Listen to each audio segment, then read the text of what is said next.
പെൺപെട്ടിന്റെ വിശേഷങ്ങളുമായി town house പോഡ്കാസ്റ്റിൽ ഞാൻ വരുന്നു. എന്താണ് പെൺപെട്ട്? പെൺപെട്ട് ഇന്ന് ഒരു 80,000-ൽ കൂടുതൽ ജനങ്ങളുടെ ട്രസ്റ്റ് ഉള്ള ഒരു ക്ലോത്തിങ് ബ്രാൻഡാണ്. അവരുടെ വീന്ന് അവർ നെയ്തെടുക്കുന്നു. ഈവൻ ഫ്ലിപ്കാർട്ടിന്റെ ഒഫീഷ്യൽ ഇതില് സ്റ്റോറിയിൽ വരെ ഞങ്ങളുടെ ലോഗോ മാറ്റിയിട്ട് ഞങ്ങളുടെ ആ ഫോട്ടോ ഉണ്ട്. 350 രൂപ എന്നും പറഞ്ഞിട്ട്. തുളസിയൊക്കെ പ്രിന്റുള്ള ഒരു സാരി അല്ലേ? അപ്പോൾ അതൊക്കെ ഡിഫറെന്റ് ഐഡിയാസ് ആണ്. അതൊക്കെ എപ്പോഴാണ് ഇതൊക്കെ തീരുമാനം എടുക്കുന്നത്? ഞാൻ എൻ്റെ കൈ കൊണ്ട് വരച്ച് അങ്ങനെ ചെയ്തെടുത്തൊരു സാരിയാണ് തുളസി സാരി. ഈ സാരിയെ കുറിച്ചിട്ട് എന്താണ് പറയാനുള്ളത്? അപ്പൊ നമ്മുടെ എല്ലാ സാരീസിനും ഓരോ കഥയുണ്ട്. അപ്പൊ ഞങ്ങളൊരു കസ്റ്റമർ എനിക്കൊരു സ്ക്രീൻഷോട്ട് അയച്ചു. ഇൻസ്റ്റാഗ്രാമിൽ പേളിമാണിയുടെ ഒരു ഫോട്ടോയുടെ സ്ക്രീൻഷോട്ട് അയച്ചു. ഇതിന്റെ പേര് ഞങ്ങൾ പേളി തന്നെയായിട്ടേക്കുന്നത്. കേരളം ശരിക്കും പറഞ്ഞാൽ ഇങ്ങനെ ഒരു ബിസിനസ്സിന് നല്ലൊരു സ്ഥലം തന്നെയാണോ?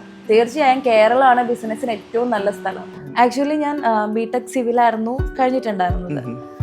അത് എനിക്ക് ഫാഷൻ ഡിസൈൻ ഇല്ല. എല്ലാവർക്കും പെൺപെട്ടിന്റെയും എന്റെയും ഹൃദയം നിറഞ്ഞ ഓണാശംസകൾ നേരുന്നു.